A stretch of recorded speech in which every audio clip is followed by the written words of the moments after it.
At the time, we hadn't ever talked about it together, other than when we were planning to get married and thinking, well, what happens if we can't have children? We thought, well, then we would consider adoption. Until we were reading a book about being a loving, hospitable family. And we thought, how can we do that? In all kinds of ways. And it was interesting because we were both reading The same book. and it was at that point that our eldest daughter came in and she said, have you ever thought about fostering? And we decided we would find it really hard to foster, we'd find it really hard to say bye-bye, but we both were like, well, what about adoption? And it really struck a chord, didn't it, with both of us.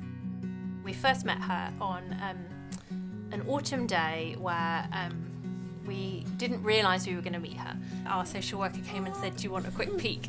I can remember just seeing her and just saying, hello baby, and just fell in love. Being selected and looking into it and being trained for it takes quite a long time.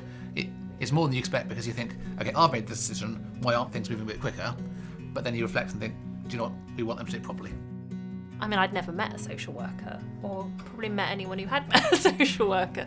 And actually, looking back now, I would say that's been one of the real joys of the process. I was worried about the idea of being rejected over something so precious. So I've suffered from depression and have got a history of mental illness. And actually, we realised through the process that they're not looking for a perfect family.